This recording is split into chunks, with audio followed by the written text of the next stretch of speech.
মদিনার বাজার দিয়ে নবীজি যাচ্ছেন, নবীজির একটা ওট পছন্দ হয়েছে। তো নবী ওটের মালিকের কাছে গিয়ে জিজ্ঞেস করলেন, ভাইয়া এই ওটটার দাম কত? ওই দামাদামি হলো, নবী সে দামে কিনতে রাজি হলেন, কিন্তু নবীর কাছে তখন অর্থ ছিল না। তখন নবীজি ওনাকে বললেন, আপনি আমাকে ওটটা দেন, আমি এখনই গিয়ে আপনার সেই প্রাপ্যটা পাঠিয়ে দিচ্ছি। ওটের মালিক ওনাকে ওটটা দিয়ে দিলেন। আশেপাশে যারা ওটের মালিক ছিল সবাই জিজ্ঞেস করতেছে, এই পাগলা, তুমি কি যাকে ওট দিয়েছো তাকে চিনো?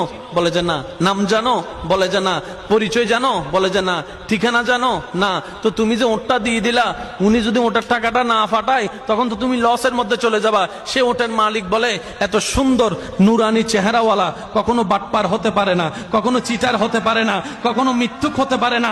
ওনার চেহারা দেখেই তো আমি ওট বিক্রি করার আগে মনটাই বিক্রি করে দিয়েছি, মনটাই বিক্রি করে দিয়েছি, মনটাই বিক্রি করে দিয়েছি। তোমরা যাই বলো, আমার মন বলে উনি আসবেই আসবে, টাকাটা পাঠাবেই পাঠাবে। এই